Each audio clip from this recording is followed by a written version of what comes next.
David Faber, I don't know whether to believe this Amazon report or not. Yeah, it's funny, Mark. I'll give them credit for this. They've always had good PR timing. They know this is a slow news day.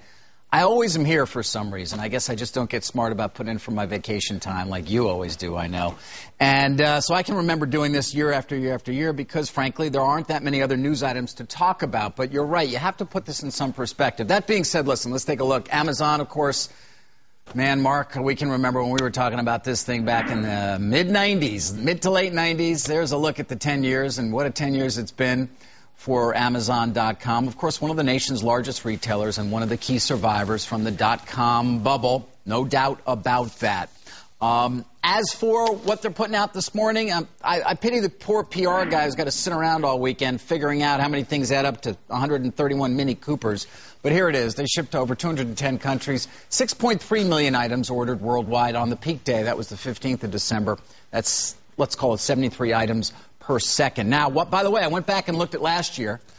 Just did this. Last year, December 10th was their busiest day, and they shipped 5.4 million items, about 62.5 items per second. So they increased. Best day from 5.4 million to 6.3. Here are some of the favorites. You heard Mike Huckman also talking about them because people will look into this and see if it can equate to anything. Apple iPod Touch, Nintendo Wii, and one of my favorites, the Groom Mate Platinum XL Nose and Ear Hair Trimmer. Really, you always need one of those. No doubt about that for good grooming.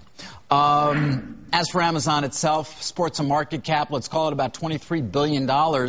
And there's a look at the year. Of course, it's come off like so many other retailers. Very important to note here again, this is a promotional press release, not a financial press release. And so I would caution people. We don't know the ultimate margin or volume here. You may have shipped a lot of items, but they may have been lower priced items than last year. Something to keep in mind. Something also I thought was interesting. Amazon and Target have virtually the same market value now, given Target's significant sell-off during the course of the year as well. So there you have it. But again, a good day for them to put the press release out, some fun facts in there. They did ship a lot. We know retail has been extraordinarily weak. Did Amazon do perhaps better?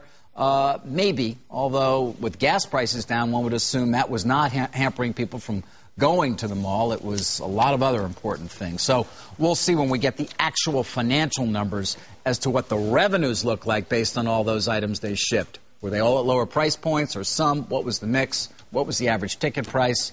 Those are key questions we don't have the answers to. Melissa, let me send it back to you. And, of course, David, the other question is margins. And did Amazon do much of any discounting? I mean, I was trolling around on the Amazon site probably at the last minute in the past week or so looking for Christmas gifts. And it didn't seem like there were many promotions. Interesting. Yeah, again, that's, of course, a key point. What were the margins and what were the expectations, which I can't tell you right now. Right. But we can tell you it was at least a busier day than last year. They weren't lying about that. So My guess would be, David, that given the economy, people were more aggressively seeking out bargains, and it's easier just to go on the web and, shop on the web looking for the lowest price. no doubt. And then you wind up, okay, well, maybe Amazon's $2 more, but, they'll bring it to my door. I don't have to go to the mall. That would be my guess as to why they moved units. But, you don't want to have to drive around to 6 or 7 different stores looking at all these different nose hair trimmers. No, it's also... You want to be able... It's interesting, books are an afterthought now, too. I mean, they had, this voluminous list they had is just one of many items. Of course, when this company started, it was a bookseller. Kind of forgot about that along the way, right? All right, David Faber, thank you very much. Just